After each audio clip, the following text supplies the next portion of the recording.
Now, two Miami homicide detectives are in town in Utica, bringing new hope to a Utica family that has been looking for answers for nearly 40 years. News Channel 2's Gary Libator spoke exclusively with those detectives and the brother of a Utica native brutally murdered in Florida in 1977. And Gary, I hear that the family was really shocked to hear from the detectives.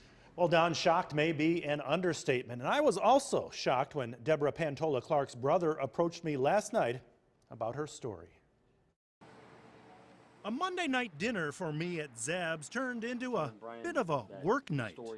You know, from the first time we met the family, it was touching for us.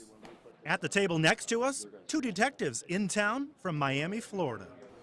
She was shot and beaten, and it was in her own home, which was an apartment. The two Miami-Dade Police Department homicide detectives arrived on Monday in Utica to talk to a Utica man whose sister was brutally murdered 39 years ago in a posh Miami suburb. We prayed and we thought about it, right? And we hoped and we wished, but you know, you push it down and you push it down because the pain's too much. Brian Pantola was in the Navy aboard the USS Lafayette in 1977 when he got the news his sister Deborah Clark, who had recently moved from Utica to Miami and was working as a nurse, had been murdered. To go from not knowing nothing, just one of your siblings is snuffed out of your life like that and you know absolutely nothing. It's like the blackness of a dark sky at night with no stars, and you're living with that year after year after year. Until this year, 2016, and word of a possible break in the case. Yes, there was a warrant obtained for the subject's DNA through mouth swab that may be linked to evidence that we found on the scene.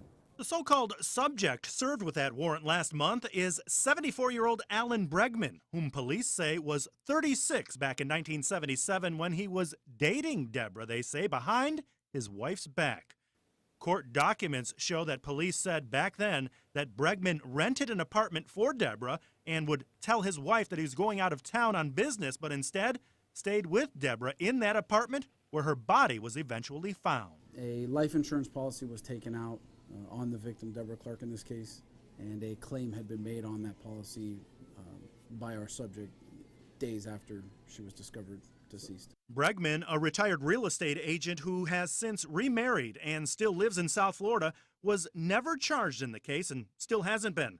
I called Alan Bregman's attorney in Miami today, who says he's confident his client will never be charged. We are confident that there is not going to be any DNA evidence which will connect Mr. Bregman to this unfortunate homicide. Brian Pantola of Utica says he's confident there will be an arrest.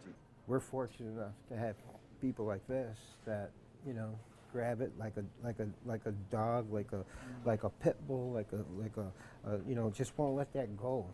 And that's the kind of character these guys got.